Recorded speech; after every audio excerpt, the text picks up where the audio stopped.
عبدالرحمن بن عبداللہ بن دینار نے بیان کیا، ان سے ان کے والد نے، ان سے ابو صالح نے اور ان سے ابو ہریرہ رضی اللہ عنہ نے کہ رسول اللہ صلی اللہ علیہ وسلم نے فرمایا،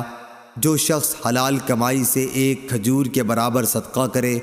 اور اللہ تعالیٰ صرف حلال کمائی کے صدقے کو قبول کرتا ہے تو اللہ تعالیٰ اسے اپنے داہنے ہاتھ سے قبول کرتا ہے، پھر صدقہ کرنے والے کے فائدے کے لیے اس میں زیادتی کرتا ہے، بالکل اسی طرح جیسے کوئی اپنے جانور کے بچے کو کھلا پلا کر بڑھاتا ہے تاکہ اس کا صدقہ پہاڑ کے برابر ہو جاتا ہے۔ عبد الرحمن کے ساتھ اس روایت کی مطابقت سلیمان نے عبداللہ بن دینار کی روایت سے کی ہے،